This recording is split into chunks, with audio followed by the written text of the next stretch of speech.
चलिए कल जहां से हमने छोड़ा था वहीं से आज शुरू करते हैं। एक होता है आपका लाभ अलाभ बिंदु, ठीक है। लाभ और अलाभ बिंदु ये क्या होता है, किसी भी फर्म का सीमांत लागत उसके सीमांत संप्राप्ति के बराबर हो जाए तो उसे क्या कहते हैं, लाभ अलाभ बिंदु। क्या कहते हैं उसको, लाभ अलाभ, यानी कि जितना लागत उतना ही क्या है, सीमांत प्राप्ति। अभी हमने पीछे बात की थी संप्राप्ति क्या होता है, कुल लाभ, ठीक है। लागत और उतना ही लाभ बराबर हो जाए तो क्या, अलाभ लाभ, यानी कि जितना आ रहा है उतना ही जा रहा है, ठीक है। एक होता है आपका टेक ऑफ स्टेज, ये क्या होता है, कंपनी का लाभ एक समान दर से आगे बढ़ रहा हो उसको हम क्या कहते हैं, टेक ऑफ। क्या कहते हैं उसको, टेक ऑफ। जैसे बराबर 10% हर बार बढ़ता जा रहा हो, ठीक है, जैसे 10% हर बार क्या हो रहा हो, इंक्रीमेंट हो रहा हो, प्रॉफिट कमा रहे हैं, तो उसको हम क्या कहते हैं, टेक ऑफ स्टेज। एक होता है आपका विक्रय लागत। विक्रय लागत क्या होता है, किसी भी वस्तु के विज्ञापन के ऊपर जो किया गया खर्च होता है उसको हम क्या कहते हैं, विक्रय लागत, ठीक है। यह क्या होता है, सम्मानीय। क्या होता है, सम्मानीय। सम्मानीय क्यों होता है, क्योंकि इसी की वजह से क्या है, प्रॉफिट वगैरह या ग्रोथ होती है, ठीक है। बिना विज्ञापन के क्या ग्रोथ हो सकती है, बिना विज्ञापन के क्या ग्रोथ कर सकते हैं। विज्ञापन का मतलब होता है एडवर्टाइजमेंट, ठीक है, एडवर्टाइजमेंट, क्योंकि लोगों तक चीजें पहुंचाना किसके द्वारा, विज्ञापन, ठीक है। इसी के इसलिए इसको क्या कहा जाता है, एक सम्मानीय, क्योंकि ये क्या बताता है, ग्रोथ को बताता है। अगला नवासान वस्तु, बहुत ही जल्द खराब हो जाने वाली वस्तु को क्या कहते हैं, नवासान, ठीक है। और इनका जो मांग है ये क्या होता है, अति अल्पकालीन होता है। जैसे दूध, सब्जी, है ना, सुबह आप सब्जी खरीदना जाओ और एक शाम को 7 बजे सब्जी खरीदने जाओ, ठीक है, तो क्या रेट में फर्क होगा कि नहीं होगा, मांग के अंदर फर्क होगा कि नहीं होगा, होगा, ठीक है। अगर वो मान लो सब्जी को ना बेचे तो 2-3 दिन के बाद में क्या हो जाएगी, खराब, ठीक है। तो उन वस्तुओं को हम क्या कहते हैं, नवासान। सबसे ज्यादा इसके अंदर क्या आता है, दूध, सबसे ज्यादा जल्दी खराब होता है दूध, है ना। एक हमारा दिमाग भी बहुत जल्दी खराब होता है, वो भी क्या है, नवासान वस्तु जी, है ना, क्या है, नवासान वस्तु। चलिए अब हम एग्रीकल्चर से रिलेटेड कुछ संस्थाएं हैं उनको देख लेते हैं। एक आता है आपका FCI, नाम तो सुना ही होगा, फूड कॉरपोरेशन ऑफ इंडिया, ठीक है। FCI का मतलब क्या होता है, फूड कॉरपोरेशन ऑफ इंडिया। यह एक संवैधानिक निकाय है, यानी कि भारतीय खाद्य निगम इसको कहा जाता है। और एक अधिनियम बनाया गया था 1964, उसी के तहत 1965 के अंदर स्थापित कर दिया गया था एक ऑर्गेनाइजेशन जिसको हम कहते हैं FCI। तो FCI की स्थापना कब होती है, 1965 के अंदर। कब होती है, 1965। अब FCI की स्थापना क्यों की गई थी, 1965 या 64 के आसपास देश के अंदर सूखा पड़ा था क्या, 1962-63 तृतीय पंचवर्षीय योजना है 1965 में, ठीक है। तृतीय पंचवर्षीय योजना मैंने बताया था वो फेल हो गई थी क्योंकि चाइना ने अटैक किया था, सूखा पड़ा था, और पाकिस्तान ने अटैक किया था, ठीक है। यही कंडीशंस थे। जिस समय सूखा पड़ा था उस समय खाने के लाले पड़ गए थे, ठीक है। उड़ीसा के अंदर, नीचे दक्षिण भारत के अंदर बहुत ज्यादा सूखा पड़ा था और उस समय क्या हुआ था, खाने के लिए अनाज तक नहीं मिल रहा था। तो इसलिए सरकार ने ऐसा किया कि हमारे पास एक ऐसी संस्था होनी चाहिए जो कि अनाज को क्या करे, स्टोर कर ले। तो उसी अनाज को स्टोर करने के लिए एक FCI का गठन किया गया था। अब आप देखते होगे जगह जगह, ठीक है, यहाँ पर आपके इनके आउटलेट होते हैं जहाँ पर अनाज को स्टोर किया जाता है बोरी में भर के, ठीक है। उनको गोदाम्स कहते हैं, गोदाम, ठीक है। इधर है भुन्ना के आसपास, क्या कहाँ पे है, एक तो इधर ही है, टोहाना रोड पे है ना, टोहाना रोड पे है, ठीक है। और कहाँ पर है, इसार रोड वाला तो बंद हो लिया, किधर,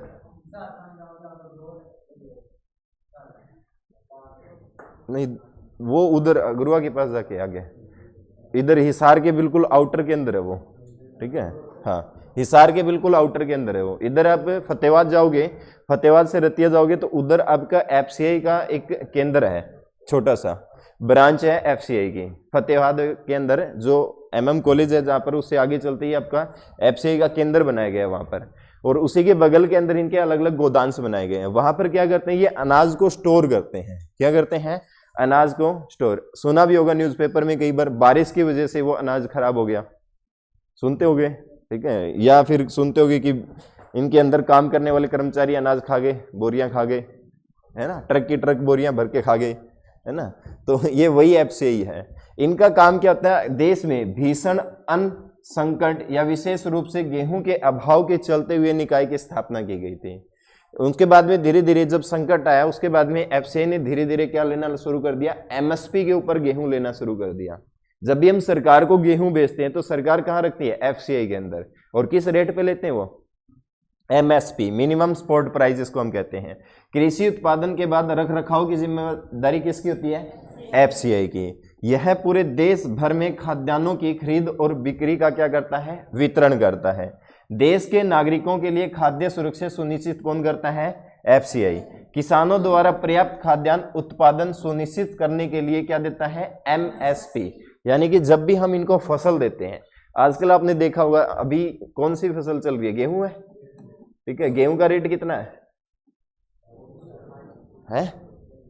1900 तो जा लिया बेटा, 2250 तो पिछली बार था, है।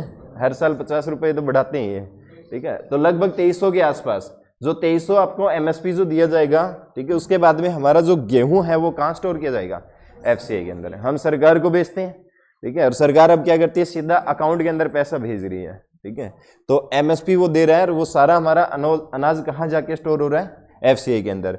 उचित नीतियों और बफर स्टॉक के माध्यम से खाद्यान्नों की क्या है, उपलब्ध सुनिश्चित करवाना।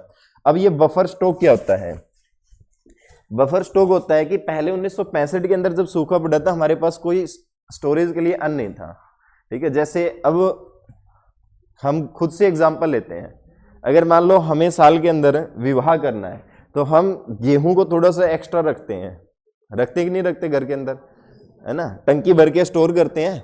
अब सोचते हैं कि हाँ इस साल में तो 2 विवाह करने हैं, 2 बच्चों के अलग अलग करेंगे, तो थोड़ा सा गेहूं एक्स्ट्रा रखते हैं। तो वैसे ही गेहूं एक्स्ट्रा रखता है कौन, एफसीआई। और कहाँ पर रखता है ये, बफर स्टॉक बोलते हैं उसको, क्या बोलते हैं, बफर स्टॉक।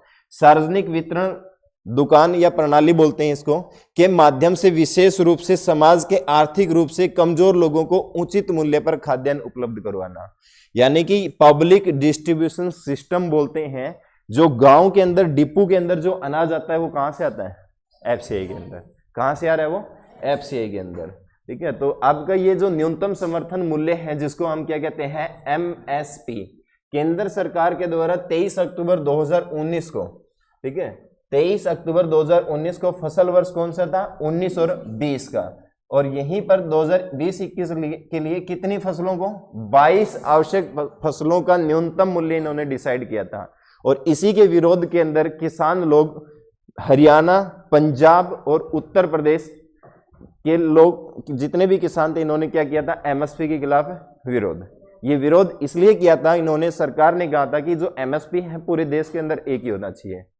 अगर पूरे देश के अंदर एमएसपी एक होगा तो हमारे यहाँ पर फसलों का रेट कम हो जाएगा। इसलिए हमने विरोध किया था। क्योंकि सबसे पहले आपको मैंने बताया था, हरित क्रांति जो आया था, कौन सी पंचवर्षीय योजना, तृतीय, कौन सी, तृतीय। उसके अंदर अलग से एक बीज लेके आए थे, कौन सा बीज था, हाई हील्ड वेराइटी। कौन सी थी, हाई हील्ड वेराइटी लेके आए थे। और सबसे ज्यादा प्रॉफिट कौन सी फसल को हुआ था, गेहूं को। और दूसरा उसके बाद में किसको हुआ था, चावल को। फिर किसको हुआ था, चावल को, ठीक है। तो सबसे ज्यादा इसका बेनिफिट किसको मिला था, हरियाणा और पंजाब। सबसे ज्यादा पंजाब, उसके बाद हरियाणा, फिर उसके बाद में उत्तर प्रदेश को, ठीक है। इन राज्यों को आज के अगर समय आप जाकर देखते हो, अदर स्टेट के अंदर जितनी उपज हमारे यहाँ होती है उतनी दूसरे स्टेट्स के अंदर नहीं होती। वहां पर स्टेट्स, उन स्टेट्स के अंदर उपज कम होती है। तो इसलिए यहाँ पर इनका विरोध किया था। उसके बाद में सरकार ने क्या किया था, जो 3 कानून लेके आए थे, उन तीनों कानून को वापस किया। एक कमेटी बनाई गई थी, अभी तक इसके ऊपर कुछ भी ऐसा हुआ नहीं है, उस कमेटी की रिपोर्ट अभी तक नहीं आ रही है, ठीक है। तो ये आपका एमएसपी था। सरकार ने दोबारा से कब घोषणा की, 2019 के अंदर। कब घोषणा की है, 2019। बफर स्टॉक क्या होता है, किसी भी सीजन में फसलों का उत्पादन जब अधिक हो जाता है तो एफसीआई क्या है, बहुत मात्रा में अनाज खरीद कर क्या कर लेती है, स्टॉक। और उसी को हम क्या कहते हैं, बफर स्टॉक। क्या कहते हैं उसको, हमें बफर स्टॉक, ठीक है। जब भी कोई भी फसल का उत्पादन ज्यादा होता है, अभी धीरे धीरे हरियाणा के अंदर आप देखते होंगे सरसों का उत्पादन बढ़ने लग रहा है, ठीक है। सरकार क्या कर रही है कि राइस के प्रोडक्शंस को कम करवा रही है। सरकार अलग अलग नीतियां लेके आ रही है, जैसे सरकार कह रही है कि हम 7,000 रुपए देंगे आप कपास की खेती करते हो तो धान की भूमि पर, कह रही है ना, दे रही है कि नहीं दे रही वो अलग बात है ना, बाइकआउट नहीं कर रहे हम सरकार को, दे रही है, जिसके आ रहे हैं वो तो कह रहे हैं दे रही है, जिसके नहीं आ रहे वो मना कर रहे हैं, ठीक है। तो धीरे धीरे क्या कर रही है, हर फसल का उत्पादन करना चाहिए, ठीक है। आज के समय हम घर वाले से पूछते हैं, कहते हैं कि खेती में ऐसा कुछ नहीं रखा, क्योंकि हम उसी चीज के ऊपर चल रहे हैं, ठीक है। मतलब इनकम तो उतनी है बट जो एक्सपेंडिचर है, जो खर्चा वो बढ़ता जा रहा है फसलों के अंदर, ठीक है। कभी कोई बीमारी आ जाती है, कभी कोई बीमारी आ जाती है। अभी पीछे 2-3 साल हो रहे हैं कपास के अंदर क्या अलग से एक बीमारियां चल रही है, आ रही है ना धीरे धीरे, ठीक है। तो इसके लिए हमें मिश्रित वगैरह खेती करनी चाहिए, अलग अलग प्रकार की खेती करनी चाहिए। अगर एक फसल के अंदर थोड़ा नुकसान हो जाए तो दूसरी उसको भरपाई कर दे, अलग अलग खेतियां करनी चाहिए, ठीक है, अलग अलग प्रकार की, तब जाके हमें थोड़ा सा प्रॉफिट मिल पाएगा, ठीक है। नहीं तो अन्यथा जो पीछे से चलते आ रहे हैं उन्हीं फसलों के अंदर अब ज्यादा बेनिफिट नहीं होता, क्योंकि उनके ऊपर एक्सपेंडिचर बढ़ जा रहा है, ठीक है। खातों के रेट, दवाइयों के रेट क्या होते हैं, बढ़ते जा रहे हैं, ठीक है। तो इसलिए प्रॉफिट नहीं हो रहा। जब भी ज्यादा फसलों का उत्पादन हो जाता है, ठीक है, अब की वजह से उम्मीद लगाई जा रही है कि गेहूं अच्छा होगा, तो गेहूं ज्यादा हो गया, मार्केट के अंदर गेहूं का क्या है, स्टॉक ज्यादा आ गया, तो एफसीआई क्या करेगा, स्टॉक ज्यादा लगा देगा, ठीक है। जब भी जरूरत पड़ेगी तो उस स्टॉक को क्या कर देगा, निकाल देगा, ठीक है। चलो, एक भंडारण होता है, यानी कि एफसीआई जो भंडारण करता है अभी गेहूं और चावल का 1/1/2021 तक जो टोटल भंडारण है वो 529.29 लाख मीट्रिक टन है, ठीक है। हाँ, LMT, L से मतलब लाख, M से मीट्रिक और T से टन, ठीक है। टन के अंदर मेजर करते हैं हम, ठीक है। कितना होता है एक टन, 10 क्विंटल, ठीक है। तो वही है ये इतना 529 लाख मीट्रिक टन, इतना स्टोर है सरकार के पास, ठीक है। अगर कल ना अकाल पड़ जाए, ठीक है, तो सरकार भूखा नहीं मरने देगी, ठीक है, निकाल देगी यहाँ से गेहूँ, डिपो के अंदर लाइन लग के लेना पड़ेगा 2 रुपये 5 रुपये में, ठीक है। हाँ जी, ठीक है। तो ये एफसीआई के अंदर स्टोर करती है। एफसीआई के अंदर क्या है, अलग अलग से राज्य एजेंसियां बनाई गई है, जहां पर उन्होंने क्या किया है, अलग से भंडारण करने के लिए अपने अलग से क्या खोली गई है, शाखाएं खोली गई है, और उन शाखाओं के अंदर वो अपना क्या है, अन्न स्टोर करती है, ठीक है। जैसे राज्य एजेंसियों के पास इतना आपका लाख मीट्रिक टन है और इतना एफसीआई सेंटर के अधीन है आपका, ठीक है। तो टोटल है 819 पॉइंट इतना, ठीक है। ये 2020 तक था, धीरे धीरे बढ़ भी जाता है, कभी घट भी जाता है, ठीक है। ये मतलब इनकी स्टोरेज बढ़ती जाती है एफसीआई के अंदर। उसके बाद में अगला एक आता है आपका नाबार्ड। नाबार्ड का मतलब क्या होता है, national bank for agriculture and rural development. Agriculture का मतलब कृषि, रूरल का मतलब ग्रामीण। इन दोनों का विकास करने का जिम्मा किसका होता है, नाबार्ड का। किसका होता है, नाबार्ड। वैसे ये सिर्फ हमें क्या करती है, लोन प्रोवाइड करवाती है एग्रीकल्चर के लिए, ठीक है। जैसे अभी सरकार क्या कर रही है कि अगर आप बागवानी करते हो, ठीक है, अगर आप बाग लगाते हो खेत के अंदर तो सरकार सब्सिडी देती है। अगर आप सब्जियों का उत्पादन करते हो, अलग प्रकार से उसका उत्पादन करते हो, जैसे एक को बोलते हैं ना टेंट सा लगा के पॉली हाउस, ठीक है, पॉली हाउस के लिए सरकार अलग से सब्सिडी देती है। एक और होता है जिसके अंदर जैसे पूरे किले के अंदर जाल सा बिछाया जाता है लकड़ियों का, उसको क्या कहते हैं, क्या कहते हैं, नर्सरी अलग होता है? हाँ जी, इसके ऊपर बेल वगैरह की खेती करते हैं, इसके ऊपर भी सरकार सब्सिडी दे रही है। इसके ऊपर लगभग 80% के आसपास सब्सिडी है, ठीक है। तो हर क्षेत्र के अंदर सब्सिडियां दे रही है, तो वो सब्सिडियां किसके माध्यम से आ रही है, नाबार्ड के माध्यम से, ठीक है। तो नाबार्ड की जो स्थापना होती है किस कमेटी के द्वारा, शिव कुमार कमेटी। ये मोस्ट इंपोर्टेंट बनता है आपका क्वेश्चन, शिव कुमार कमेटी। ये क्वेश्चन एग्जाम के अंदर पूछा भी गया है कि नाबार्ड की स्थापना किस कमेटी के द्वारा होती है, शिव कुमार कमेटी। कब हुई, 12 जुलाई 1982, और इसका मुख्यालय कहां पर है, मुंबई के अंदर। नाबार्ड के अध्यक्ष वर्तमान कौन है, श्री साजी केवी। कौन है, साजी केवी। इसका काम क्या है, कृषि एवं ग्रामीण विकास हेतु क्या प्रदान करना, वित्त, पैसा, फाइनेंस, ठीक है, फाइनेंस प्रोवाइड करवाना। और ये क्या है, शीर्ष बैंकिंग संस्था है इनको, ठीक है। वाणिज्यिक बैंकों के अंदर ऋण देने के माध्यम से कृषि, लघु उद्योग और कुटीर उद्योग को ऋण प्रोवाइड करवाना। इन फ्यूचर आप एक खेत के अंदर कोई भी नई चीज शुरुआत कर रहे हो तो उसके लिए आपको लोन दे सकता है कौन, नाबार्ड, ठीक है। अगर आपको डेवलपमेंट ज्यादा करना है, ठीक है, आप नई टेक्निक के द्वारा कोई नई चीज करना चाहते हो, जैसे मान लो आपके पास 2 एकड़ है पूरा जमीन, आप आधे एकड़ के अंदर मछली का उत्पादन कर रहे हो, तो उसके लिए आपको लोन कौन दे सकता है? नाबार्ड। लोन कौन देगा? नाबार्ड। आधे एकड़ के अंदर आप मान लो मछली का उत्पादन कर रहे हो, आधे एकड़ के अंदर आप बकरियों का पालन कर रहे हो, तो नाबार्ड के पास जा सकते हो, आपको लोन दे देगा। ठीक है, पीछे हरियाणा गवर्नमेंट के अंदर भी स्कीम आई थी, बकरियों के ऊपर 85% सब्सिडी। ठीक है, 85%। ठीक है, जनरल कैटेगरी और एससी कैटेगरी को अलग अलग प्रकार से सब्सिडी दी जाती है। ठीक है, अगर आपको बढ़िया तरीके से सरकार की सब्सिडी का यूज करना है तो एक पार्टनरशिप रखो, ठीक है, निम्न कास्ट वाला एससी वगैरह का, ठीक है, उसके साथ पार्टनरशिप के अंदर करो, ठीक है, पूरी सब्सिडी का फायदा मिलता है। लगभग 85-90%, 100% तक सब्सिडियां दे रही थी सरकार। बकरियों पे शायद 100% थी बकरी, हरियाणा गवर्नमेंट की तरफ से। ठीक है, तो इस तरीके से जब हम खेती करते हैं नए तरीके से, ठीक है, तो उसके लिए लोन वगैरह प्रोवाइड कौन करता है? नाबार्ड। कौन करता है? नाबार्ड। एक होता है आपका कापार्ट।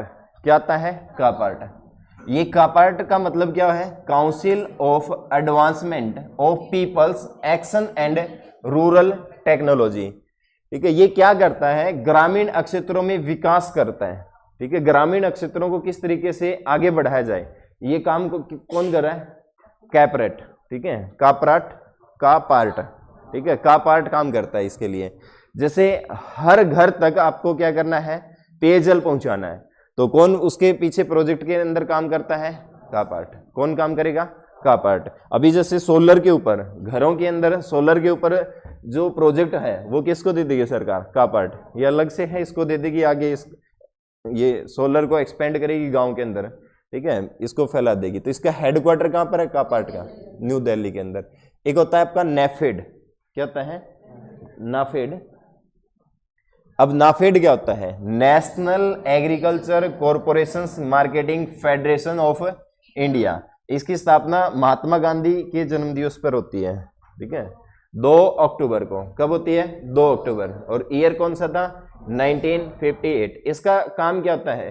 कृषि उपज को बढ़ाना, जैसे कृषि, बागवानी या वन उपज के लिए विपणन या प्रसंस्करण और भंडारण को व्यवस्थित करना। ठीक है, ये काम किसके होते हैं यहाँ पर? नेफेड के। ठीक है, जैसे इधर है क्या नेफेड का कोई? है ना, इधर उकलाना रोड पे जाते हैं, नेफेड का आता है कुछ, है ना? हैफेड का हैफेड है, नेफेड नहीं है? है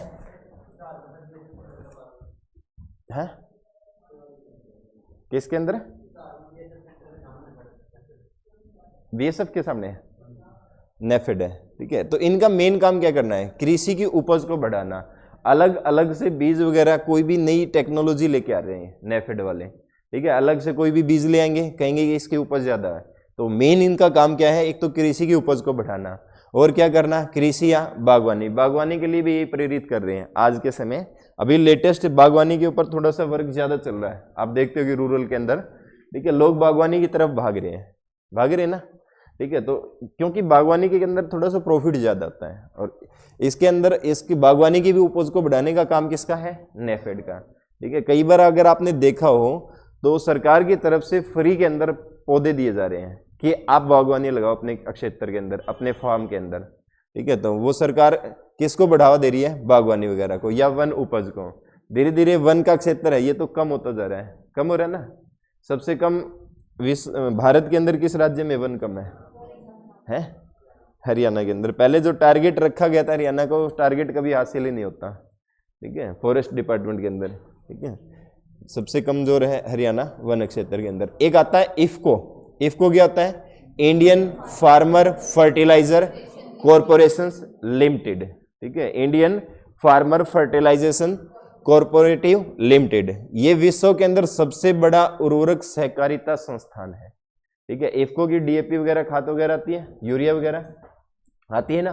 ठीक है, वो किसके द्वारा प्रोवाइड करवाई जाती है? इफको के द्वारा ही। इसकी स्थापना कब होती है? 3 नवंबर 1967। और इसका हेडक्वार्टर कहां पर है? नई दिल्ली। विश्व का सबसे बड़ा उर्वरक सहकारिता संस्थान है। अभी पीछे आपने सुना होगा, जो एग्रीकल्चर करते हैं उनको पता है, नैनो यूरिया वगैरह आई थी, वो किनकी थी? इफको वगैरह। ठीक है, तो ये अलग अलग से फर्टिलाइजर निकालते रहते हैं एग्रीकल्चर के लिए। ऐसे फर्टिलाइजर जो